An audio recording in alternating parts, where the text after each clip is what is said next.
तो हम लोग now we should start because it already 6-7, तो वेट नहीं करते हैं, जो आएगा ज्वाइन करेगा।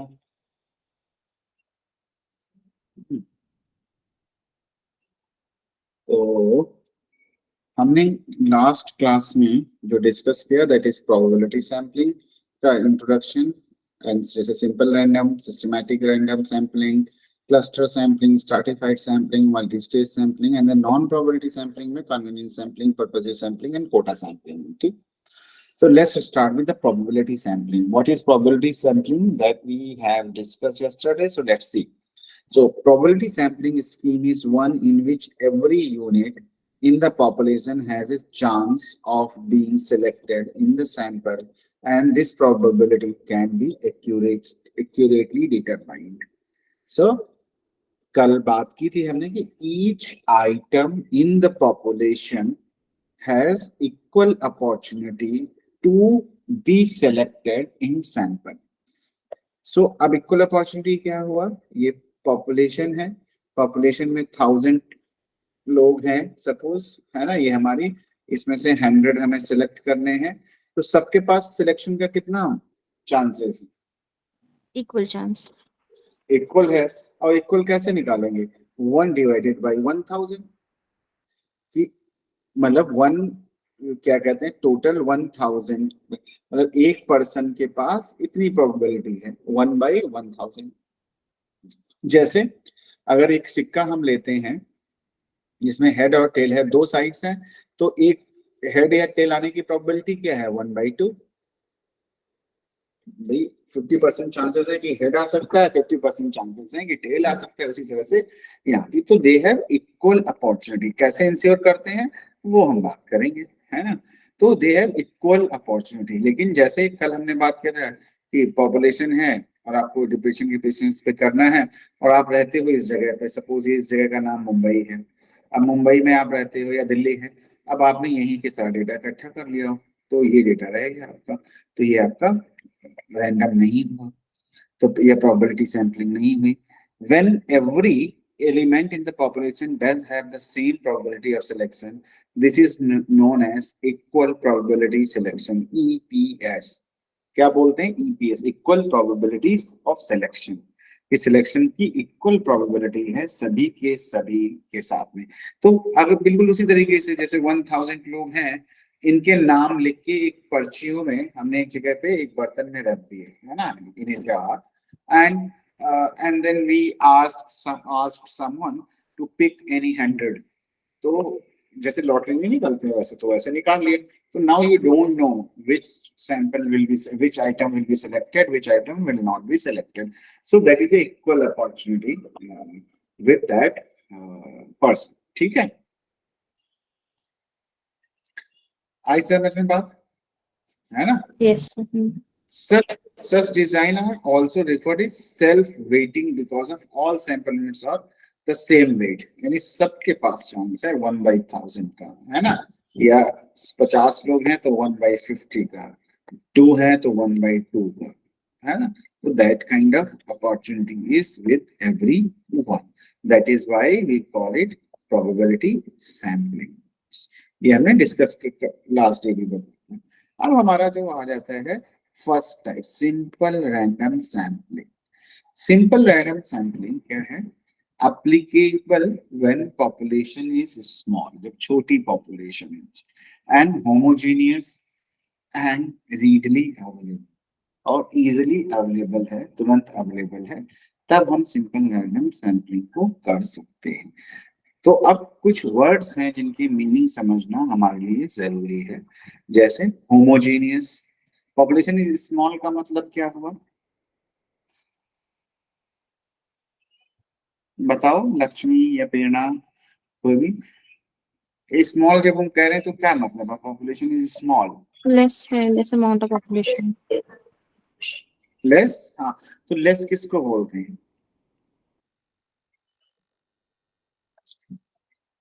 लेस का मतलब है नंबर कम है, यूजुअली जब हम, हाँ सर, जो हमने एक जो सैम,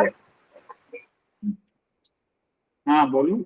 जैसे कि रेयरेस्ट फोबिया होता है तो उसकी बहुत कम पॉपुलेशन मिलते हैं हमें। हाँ ठीक है। तो पॉपुलेशन छोटी है, मान लिया कि सिर्फ 100 है, 200, 500 लोग हैं, तो दैट इज स्मॉल पॉपुलेशन, है ना। मान लिया 100 लोग हैं तो वो कम हो गया, उनकी पॉपुलेशन को हम कम मान सकते हैं, ठीक है। तो लेकिन देखो स्मॉल पॉपुलेशन जब होती है तो हम सिंपल रैंडम सैंपलिंग करते हैं। तो स्मॉल होमोजेनियस का मतलब क्या हुआ, वर्ड समझना जरूरी है, पढ़ाने में तुम्हें पढ़ा दूंगा, लेकिन इस कॉन्टेक्स्ट में वर्ड्स नहीं समझोगे तो समझ में नहीं। होमोजेनियस का मतलब क्या हुआ, वर्ड मीनिंग बताओ जरा, एंड देन बताओ मुझे कि क्या पॉपुलेशन के कॉन्टेक्स्ट में क्या हुआ। The level of uniformity.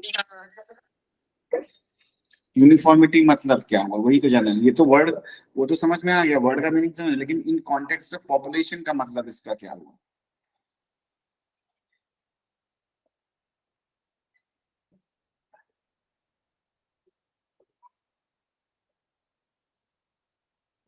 जो सिमिलर काइंड ऑफ हम सिलेक्शन करेंगे वैसे कुछ। होमोजेनियस मतलब उनकी जो क्वालिटीज हैं they are homogeneous and readily available. जैसे डिप्रेशन के पेशेंट्स दिए आपने, तो डिप्रेशन के ही पेशेंट्स उसमें होने चाहिए, है ना। तो वो उस तरह का चीज। एंड रीडली अवेलेबल का मतलब है इजिली अवेलेबल हो जाए आपको पास। तो आपको पता है कि आप सपोज आपको मुंबई में करना है और मुंबई के अंदर 10 गवर्नमेंट हॉस्पिटल्स हैं, तो आपने पॉपुलेशन सेट की कि हम गवर्नमेंट हॉस्पिटल में डिप्रेशन के पेशेंट्स का असेसमेंट करेंगे, है ना, और उनके रिजल्ट्स को कंपेयर करेंगे। तो आपकी पॉपुलेशन हो गए वो 10 गवर्नमेंट हॉस्पिटल्स, जहां से आप डेटा कलेक्ट करोगे। वहां जो लोग आते हैं, तो वहां पे हर जगह किसी जगह 10 आते हैं, 15 आते हैं, 20 आते हैं, जो भी आते हैं, वो डेटा इजीली अवेलेबल है। आपने परमिशन ले ली, आप वहां जाके करते हैं, तो उसको आप बोलते हैं, तो इसको हम बोलते हैं क्या कहते हैं, सिंपल रैंडम सैंपलिंग, है। तो मतलब सिंपल रैंडम सैंपलिंग इस तरह की पॉपुलेशन पे यूज हो सकती है। All subsets of the frame are given an equal probability. अब all subsets of of the frame are given an equal probability. Subset क्या हो गया कि ये जैसे पॉपुलेशन में क्या है, all subset of a frame. Frame बताया था मैंने, आपको याद है। फ्रेम का मतलब क्या हुआ कि डिप्रेशन के पेशेंट जो पब्लिक हॉस्पिटल्स में डिप्रेशन के पेशेंट्स है, ये आपका फ्रेम हो गया, यहाँ से आप उठाओ। वहां पे लिस्टेड है, यहाँ पे 100 पेशेंट्स हैं, 200 हैं, 300 हैं, 400 हैं, 500, 800, ऐसे आपको पता है। तो ये आपके पास फ्रेम हो गया, है ना। तो सपोज सारे फ्रेम में आपको आपके वहां पे कितने इनरोल पेशेंट हैं, जितने लोग आते हैं सारा कुछ, तो उसमें आपने ले लिया और इसमें से आपने डिसाइड कर लिया, ये सैंपलिंग फ्रेम हो गया। ये आपके पास फ्रेम है, अब इसमें से सैंपल आप निकालोगे तो आपको पता लग गया कि यहाँ पे टोटल 5000 पेशेंट्स हैं इन सारे हॉस्पिटल्स में, और इनमें से 50 आपको लेने हैं। तो ये सैंपलिंग फ्रेम हमारा क्या हुआ, ये 5000, एंड ये 5000 के 5000 है यानी इक्वल अपॉर्चुनिटी। ऐसा नहीं है कि आपके घर के पास है कोई हॉस्पिटल तो आपने ज्यादा पेशेंट वहां से ले लिए, ये नहीं करेंगे। तो हम रैंडमली सिलेक्ट करेंगे, जिससे कहीं का भी आ सकता है। जितने भी 10 हॉस्पिटल्स हैं, 10 में से कहीं से भी कुछ कोई भी क्लाइंट आपके पास रैंडमली आ सकता है। तो मतलब जब आप रैंडम सिलेक्शन करते हैं तो इक्वल प्रोबेबिलिटी है सभी के पास। Each element of the frame thus has an equal probability of selection. It provides the greatest number of possible sample, and this is done by assigning number to each unit in the sampling frame. तो अब मान लिया कि आपके sampling frame में 1000 या 5000 लोग हैं, तो 1 से लेके 1000 तक उनको आपने नंबरिंग दे दी और नाम भी नहीं लिखा, क्योंकि नाम से भी बायस हो सकता है। तो आप उसमें आपने नाम पर पर्चियां डाल दी 1 to 100, या सॉफ्टवेयर होते हैं आज के डेट में, और आपने रन कर दिया वो कि भाई कौन कौन से नंबर सेलेक्ट हुए। तो सपोज उसमें से 50 लेने हैं आपको, तो 50 नंबर्स 500 में से या 5000 में से आपने सेलेक्ट कर लिए। अब वो नंबर किसको असाइन थे, वो किस हॉस्पिटल में है जाता है, तो वहां से उन हॉस्पिटल से आपने क्या कहते हैं ले लिया अपना सैंपल, ठीक है। एक टेबल ऑफ रैंडम नंबर, जैसे मैंने टेबल बताया है, या सॉफ्टवेयर के through random number lottery system is used to determine which units are to be selected. Lottery system मतलब नंबर्स लिख के डाल दिए, पर्चियां और निकलवा ली किसी से 50 लोगों की, उन 500 में से। तो ये आपका रैंडम, या एक टेबल आता है, टेबल में रैंडम टेबल आप देखोगे इंटरनेट पे भी मिल जाएगा, रैंडम नंबर टेबल। तो उसमें नंबर्स लिखे होते हैं, तो एक लाइन में, तो आप उसमें से जैसे 1 9 8 7 4000 3000 समथिंग ऐसे, तो कौन कौन से आइटम्स आपको पिक करने हैं वो अकॉर्डिंगली आप पिक कर सकते हो। तो सिंपल रैंडम सैम्पलिंग का इतना कॉन्सेप्ट समझ में आया आपको, जो मैंने Yes. अभी तक, इसमें कोई आपको डाउट, कोई कंफ्यूजन ऐसा तो नहीं है? No, sir. No problem. ठीक। अब एडवांटेजेस एंड डिसएडवांटेजेस ऑफ क्या कहते हैं, देख लेते हैं सिंपल रैंडम सैम्पलिंग के क्या होते हैं। तो एडवांटेजेस डिसएडवांटेजेस में अगर हम देखें तो सबसे पहले बात करते हैं कि डिसएडवांटेजेस क्या है। If sample frame is large, अगर आपके पास बहुत बड़ा सैंपल फ्रेम है, सैंपल फ्रेम का मतलब समझ में आ गया ना अब आपको, कि पता चला पूरे हिंदुस्तान की पॉपुलेशन को आपने अपना फ्रेम बना रखा है, यानी 140 करोड़ लोगों को आपने रख रखा है, क्या कहते हैं, बना इज योर सैंपलिंग फ्रेम। तो इतना बड़ा अगर नंबर होगा तो क्या, इवन ये तो बहुत बड़ा है, मतलब इससे छोटे भी मान लिया 5 लाख 10 लाख लोग हैं, तो तो आप क्या होगा, sampling frame is large, the method is impractical. आप क्या इतने लोगों का पर्चियां बना के निकालोगे? 1 लाख, पता चला 1 लाख लोगों की, 1 लाख लोगों में से मतलब 1 करोड़ लोगों में से आपको 1 लाख लोग लेने हैं, तो 1 लाख लोगों की पर्ची निकालते निकालते तो आप थक, तो बनाते निकालते थक जाओगे, है ना? या इससे भी बड़ा है तो और प्रॉब्लम होगी, तो ये इम्प्रैक्टिकल हो जाता है। माइनॉरिटी सब group of interest in population may not be present in sample if sufficient number for study. अब पता चला यहाँ पे आपने ले लिया, है ना? अब कौन से लोग, जैसे माइनॉरिटी सब ग्रुप्स, माइनॉरिटी सब ग्रुप्स क्या हो गए, कि ऐसे लोग जो बहुत रूरल एरियाज में रह रहे हैं, जो लोग जिनका लोगों से कनेक्ट नहीं है, जो हॉस्पिटल में विजिट नहीं कर पा रहे हैं, है ना, या कोई भी रीजन से, तो वो डिप्रेशन के पेशेंट तो हॉस्पिटल में आएंगे ही नहीं, तो वो तो अपने आप से ही बाहर निकल गए, है ना? क्योंकि कहाँ से आएंगे, उनके पास पैसे नहीं आने को, तो गांव में कोई रह रहा है कुछ हो रहा है तो वो नहीं आ पाएगा, सो वो आपसे एक्सक्लूड हो जाएंगे उन, तो क्यों, तो उस ग्रुप के लोग, जो पिछड़े लोग हैं, वो लोग उसमें नहीं शामिल हो पाएंगे, तो वो एक प्रॉब्लम हो जाती है।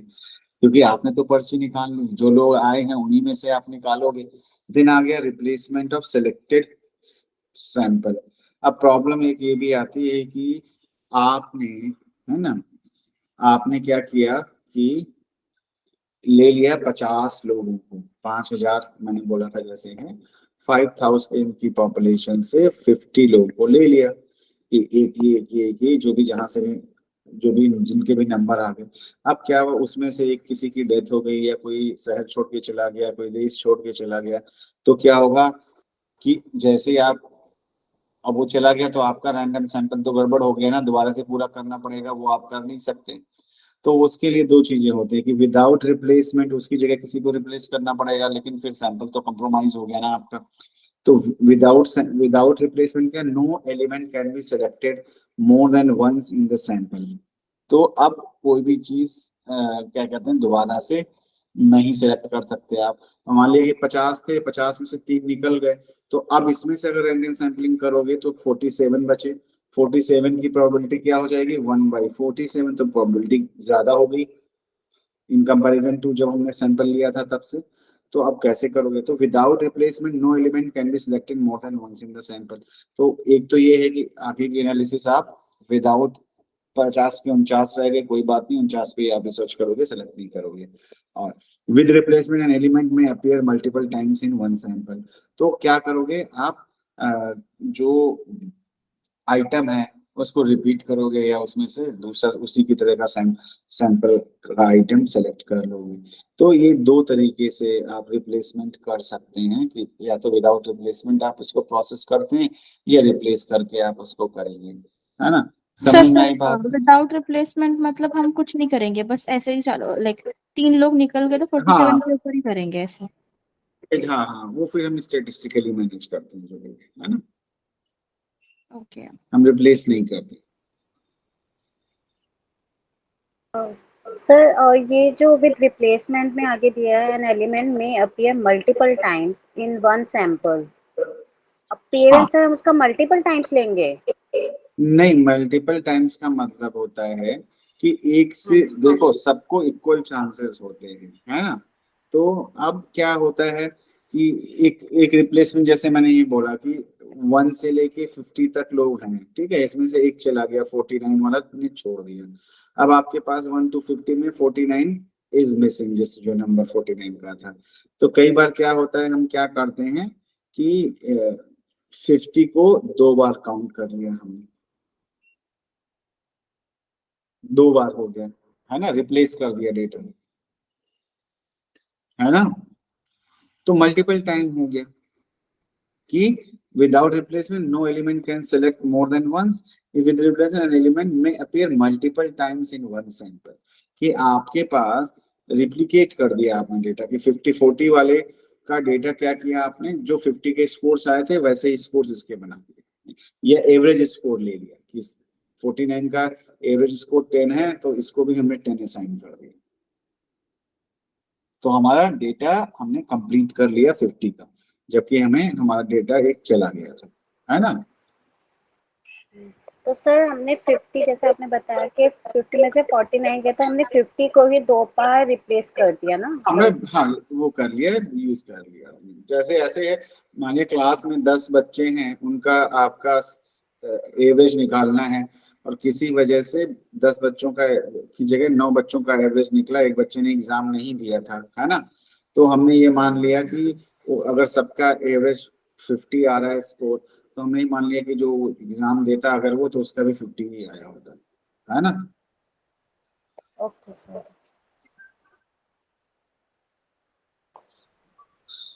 समझ में आया simple random sampling? Yes sir. Yes sir, yes. हाँ हाँ। अब हम आते हैं सिस्टमैटिक सैम्पलिंग, ये भी वही है, तो प्रोबेबिलिटी सैम्पलिंग ही है। Systematic sampling relies on arranging the target population according to the some ordering scheme, then select elements at regular intervals through the ordered list. Systematic sampling involves a random start and then proceed with the selection of every kth element from onwards. In this case, K is the population size or sample size, and it is important that the starting point is not automatically the first in the list, but it is instead randomly chosen from within the first to the kth element in the list. A simple example would be select every 10th name from the telephone directory, and every 10th sample also referred to as sample with skip of 10. तो अब क्या हुआ कि आपने क्या किया कि random table से एक नंबर ले लिया, रैंडम टेबल में बहुत सारे नंबर दिए होते हैं, तो सपोज उसमें नंबर आ गया 8 नंबर रैंडमली आपने सेलेक्ट कर लिया, ठीक है ना। तो अब आपने एक लिस्ट बना रखी है कि 1 से 100 तक लोग हैं आपके पास, इनके नंबर्स दिए हुए हैं। तो पहला आइटम आपने कौन सा सेलेक्ट कर लिया, जो रैंडमली 8 सेलेक्ट कर लिया, 8वां आइटम आपने सेलेक्ट कर लिया अपने सैंपल के अंदर, ठीक। फिर उसके बाद हर 8वां आइटम आपने उसका सिलेक्ट करते चले गए और अपना सैंपल बना लिया आपने। तो इसको हम बोलते हैं सिस्टमैटिक सैंपलिंग। क्या होता है, अब फिर से मैं रीड कर रहा हूँ, समझना। तो एक ऑर्डर में हमने कर लिया, देन रैंडम स्टार्ट होती है कि कोई भी रैंडम नंबर आप लेते हैं रैंडम टेबल से जैसे भी, and then proceed with the selection of every kth element from then onwards, and in this case k is equal to population size divided by sample size। ये आपको population 100 है, population आपको 10 का लेना है ना। तो अकॉर्डिंगली हम उसको सिलेक्ट कर लेते हैं। तो क्या, it is important that starting point in the is not automatically the first in the list. ऐसा नहीं स्टार्टिंग पॉइंट आपका फर्स्ट आइटम ही होगा, वो रैंडमली जो हम सिलेक्ट करते हैं वो वाला आइटम होगा, but is instead randomly chosen from within the first to the kth element in the list.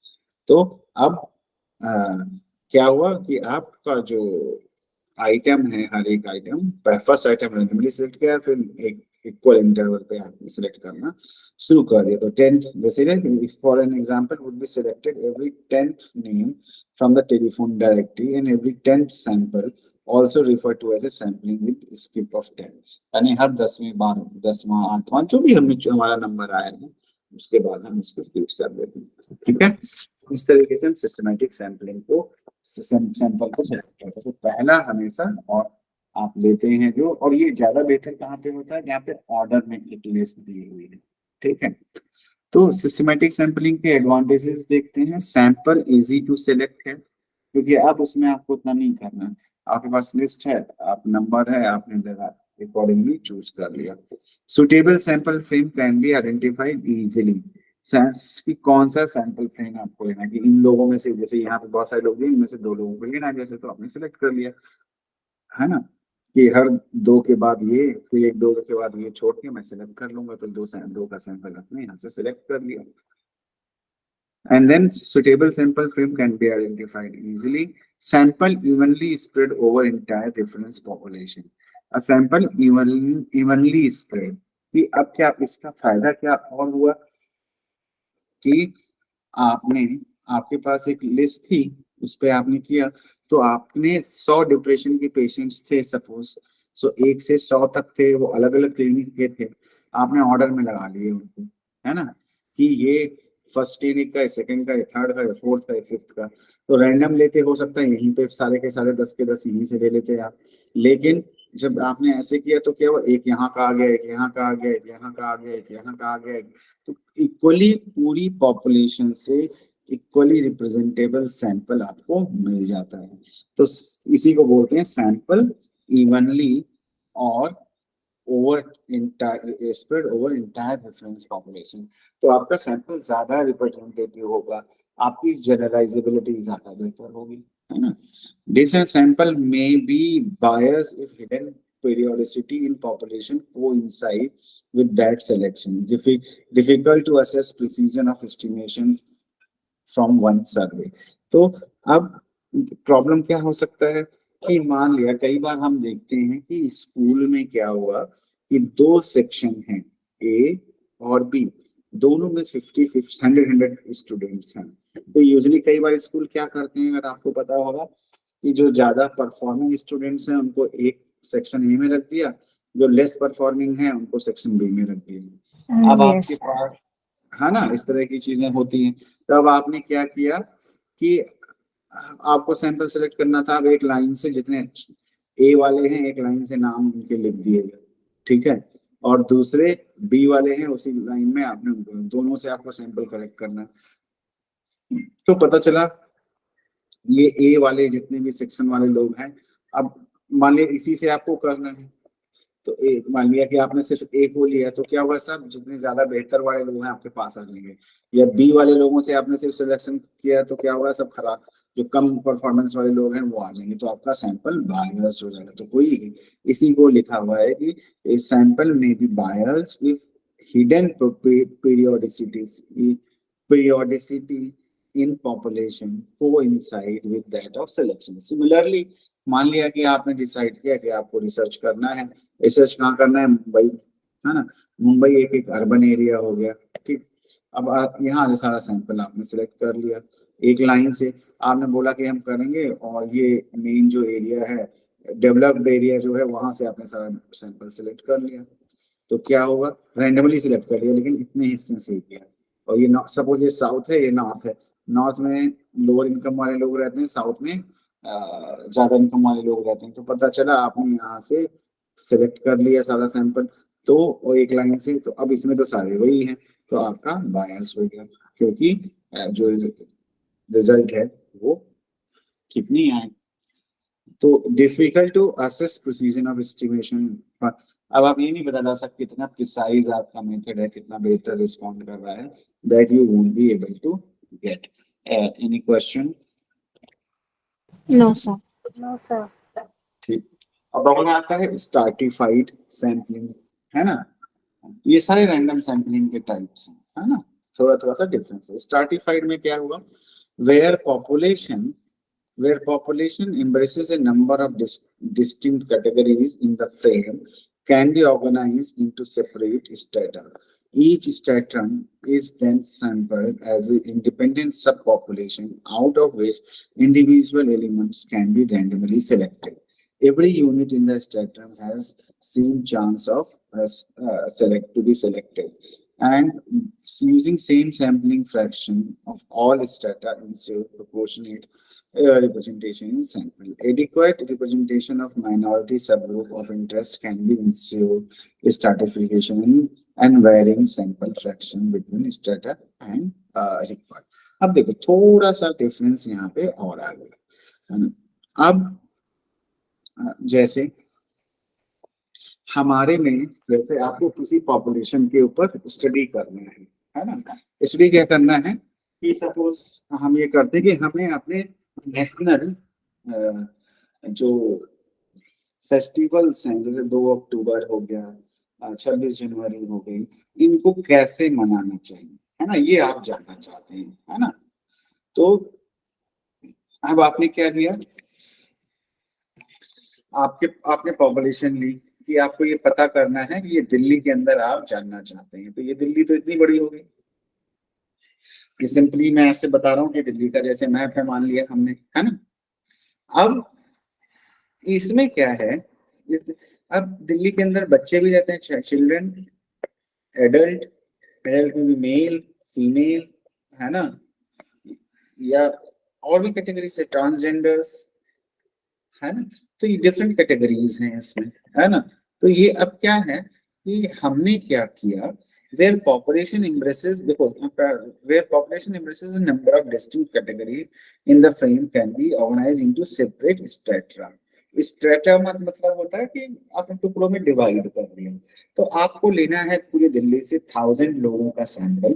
तो अब आपने डिसाइड किया आपके पास 3 कैटेगरीज हैं, child, adult and child, male adult, या ऐसे भी कर सकते हैं जैसे भी है, सिंपल सा मेल फीमेल भी कर सकते हैं, या हमने ऐसे कर लिया चाइल्ड, है ना, adult and old age people.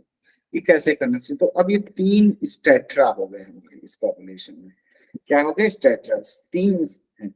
अब मुझे टोटल लेना है सपोज 90 का सैंपल, 100 के लिए 90 कर देते हैं, चलो। तो हम क्या करेंगे, to ensure proper representation what we will do is will take 30 30 and 30। हमने डिसाइड कर लिया कि इस पूरी पॉपुलेशन से 30 चिल्ड्रन, 30 एडल्ट, 30 ओल्ड एज को हम लोग लेंगे, है ना।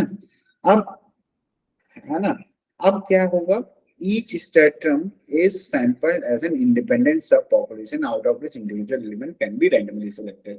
तो ये हो गया सब स्पेक्ट्रम, ये तीनों आपके हो गए सब स्पेक्ट्रम, ठीक है। अब इन सब स्पेक्ट्रम में क्या है कि इन सब स्पेक्ट्रम की अगर हम बात करेंगे तो इसमें से रैंडमली 30, इसमें से रैंडमली 30, जो मेथड हम रैंडम से सिंपल रैंडम सैंपलिंग में कर रहे थे उस मेथड से, यानी सिंपल रैंडम सैंपलिंग जैसे हम करते हैं, तो इन सब पॉपुलेशन में से कर लिया है, इनको हम स्पेक्ट्रा बोलते हैं, इनमें से हमने कर लिया।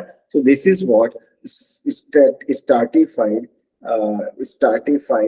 रैंडम सैंपलिंग, है ना। तो अब इसमें क्या है, जितने भी सब स्पेक्ट्रम हैं उनके पास रैंडमली सिलेक्टेड होने के इक्वल चांसेस होते हैं।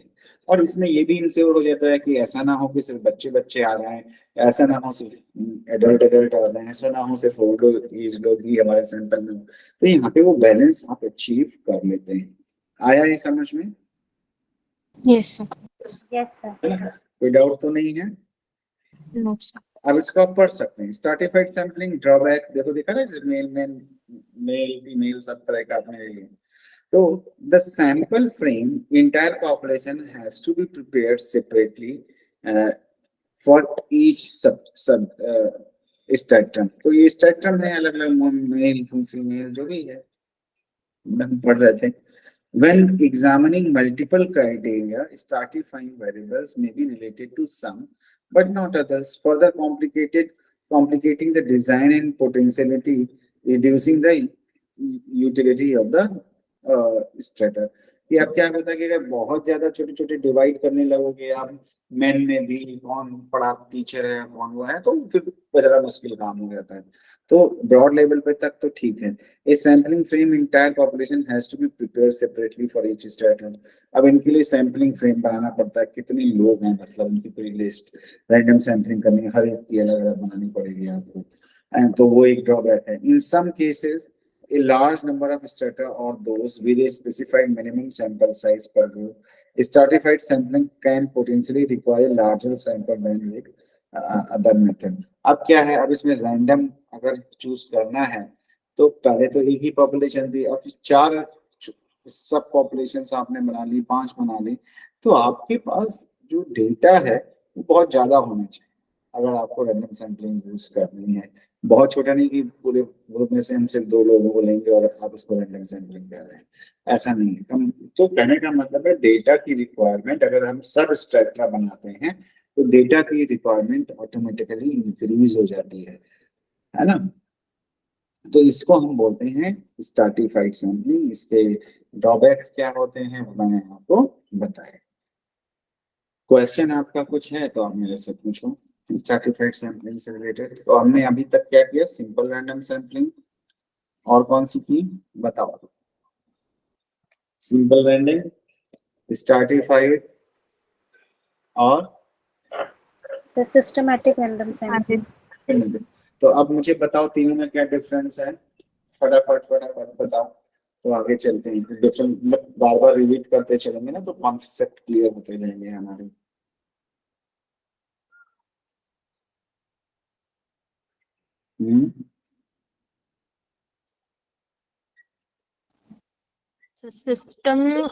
सिंपल रैंडम सैम्पलिंग में पहले तो it is applicable in small homogeneous and readily available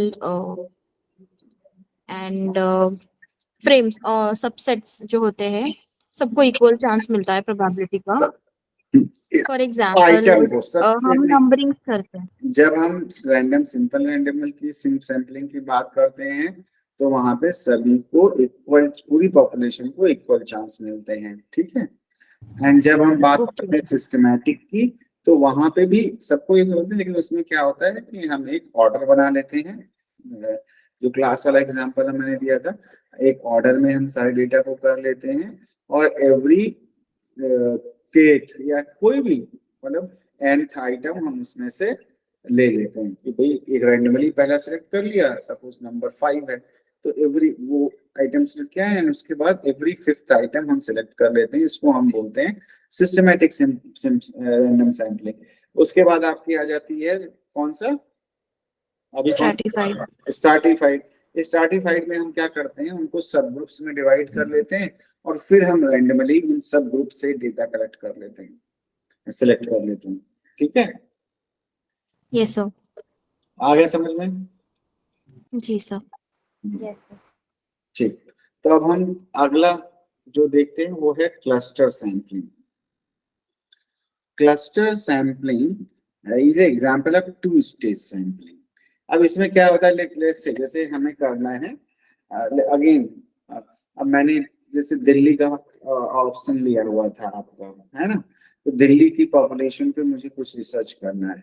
अब मुझे पता है कि दिल्ली में 8-10 डिस्ट्रिक्ट्स हैं, हर एक उसमें डिस्ट्रिक्ट्स होते हैं हर एक स्टेट में। तो दिल्ली एक स्टेट है, छोटा सा यूटी।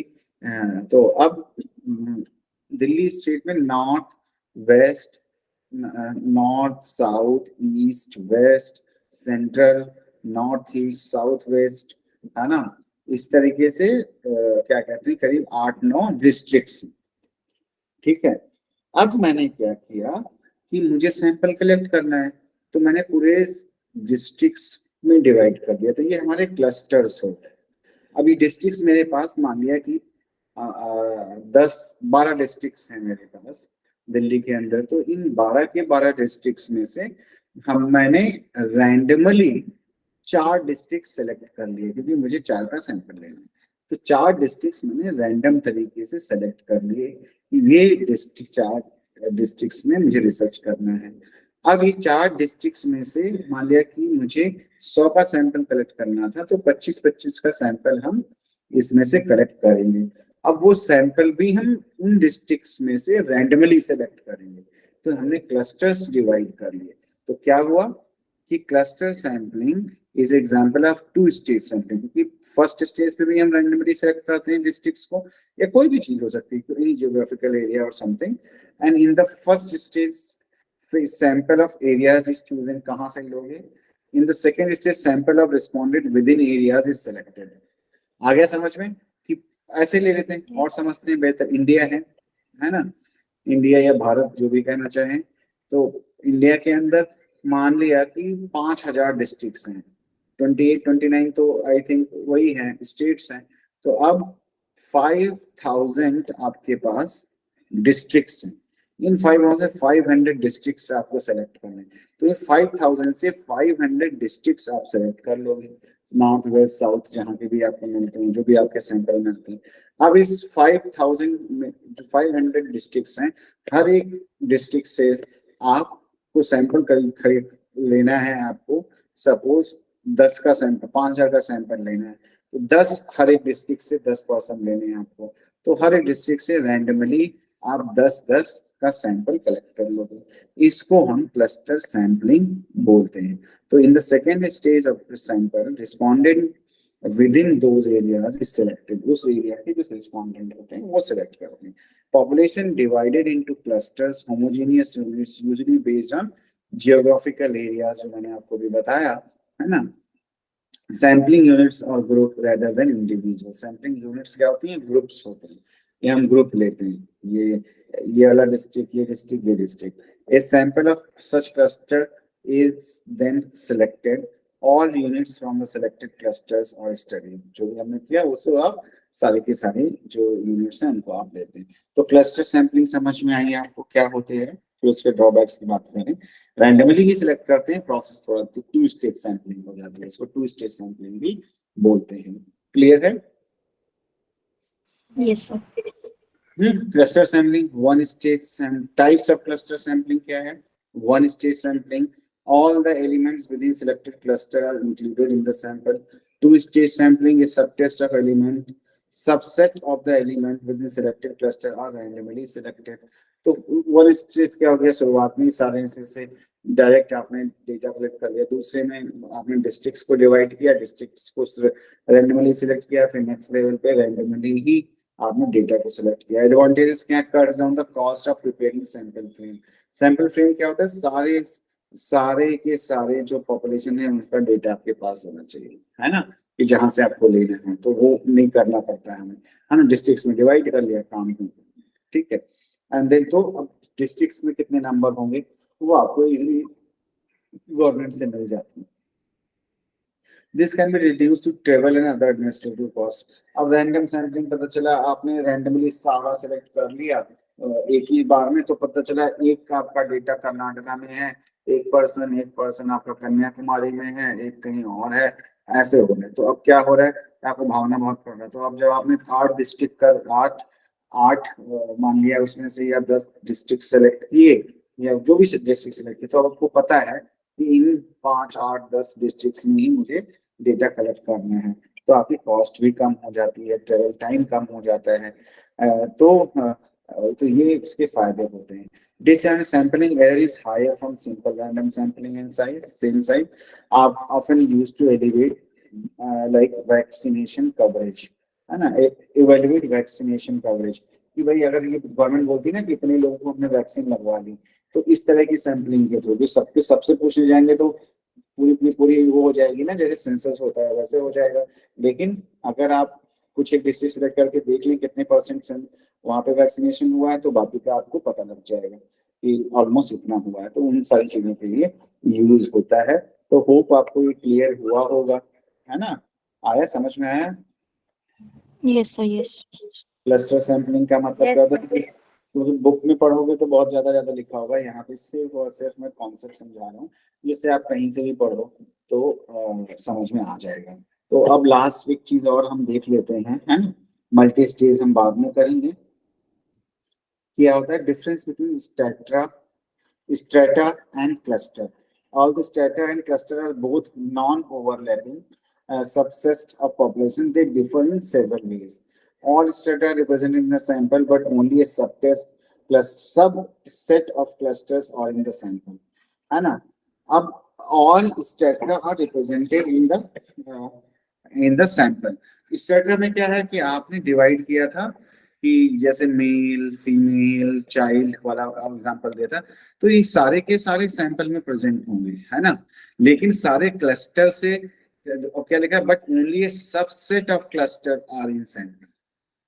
मतलब आपको क्लस्टर किससे बनाए थे कि आपने क्लस्टर्स बनाए थे, मान लिया पूरे 500 डिस्ट्रिक्ट्स आपने लिए थे, 5000 डिस्ट्रिक्ट्स लिए, तो ये सारे एक एक क्लस्टर है। अब इस क्लस्टर में से कुछ ही क्लस्टर आपके सैंपल में आते हैं, तो इसलिए but only subset of cluster in the sample, लेकिन क्लस्टर में से कुछ एक ही आपके पास आ पाते हैं, है ना? फिर आता है विद, हाँ बोलो बेटा। सर एक्चुअली बीच में वॉइस चली गई थी सर, आप दोबारा रिपीट कर देंगे एक बार? हाँ मैं ये बता रहा हूँ कि स्ट्रैटा क्या होता है, बेसिकली आप जियोग्राफिकल होता है, क्लस्टर सॉरी। स्ट्रैटा क्या होता है कि आपने जैसे मैन वीमेन, है ना, आप चिल्ड्रन, उसमें से आपने डेटा लिया, तो क्या होगा कि इन सब में से कुछ डेटा, यानी इन सारे के सारे स्ट्रैटा में से कुछ डेटा आपका सैंपल में आएगा। ठीक है, जो हमने की थी, पढ़ा था जब इसको, तो क्या डिफरेंस होता है स्ट्रैटा और, तो स्ट्रैटा में हर एक स्ट्रैटा से कुछ ना कुछ आएगा सैंपल में। क्लस्टर में क्या होता है, क्लस्टर हमने कैसे बनाए, क्लस्टर हमने ऐसे बनाए कि पूरे हिंदुस्तान में 5000 डिस्ट्रिक्ट्स थे। अब इन 5000 डिस्ट्रिक्ट्स थे, अब इन 5000 डिस्ट्रिक्ट को रैंडमली हमने सिलेक्ट कर लिया, तो ये 5000 डिस्ट्रिक्ट क्या है, क्लस्टर्स हैं। तो अब हर एक डिस्ट्रिक्ट से लोग आएंगे कि नहीं आएंगे, इट इज नॉट गारंटीड। इसमें से हमने 500 डिस्ट्रिक्ट सेलेक्ट कर लिए, इन 500 डिस्ट्रिक्ट से हम डेटा कलेक्ट करेंगे, तो बाकी के जो बचे 4500 उनमें से कोई डेटा नहीं आ रहा है। जबकि स्ट्रैटा की बात करें तो इसमें से हर एक स्ट्रैटा से कुछ ना कुछ आएगा सैंपल में, लेकिन क्लस्टर में ऐसा नहीं है, इन आएगा। ठीक है, तो that is what it is written. All strata represent in the sample, but only subset of cluster is in the sample. With stratified sampling, the best survey result occurs when element within the strata are internally homogeneous. तो अगर आपके जो strata है, अगर वहाँ आपका जो population है होमोजेनियस है, एक जैसा है, तो रिजल्ट अच्छे आते हैं। However, if the cluster sampling, the best results occur when elements within the cluster are internally heterogeneous. कि अगर इंटरनली हेट्रोजीनियस है जो क्लस्टर्स, तो ज्यादा बेहतर रिजल्ट आते हैं। तो उसमें क्या है, होमोजेनियस मतलब मेल फीमेल है तो एक जैसे, क्वालिटी चिल्ड्रन एक जैसे, अगर एक अपने उस कैरेक्टरिस्टिक्स के हिसाब से हैं तो ज्यादा अच्छे रिजल्ट आएंगे। However, the cluster sampling, the best result occur when elements within cluster are internally heterogeneous. अब क्या होगा, heterogeneous means कि ये अगर, क्योंकि हमें इंक्लूड ज्यादातर लोगों को करना है ना, वहां पे हम मेल फीमेल में तो डिवाइड कर नहीं रहे, तो इनमें एक जैसे मेल वाले में मेल जैसे ही होंगे, सब सारे मेल ही होंगे तो ज्यादा अच्छा रिजल्ट आएगा, फीमेल में सारे फीमेल होंगे तो ज्यादा अच्छा रिजल्ट आएगा, है ना। तो क्योंकि हमने किसी कैटेगरी के बेस बनाया हुआ है तो हमारे रिजल्ट ज्यादा बेहतर होंगे।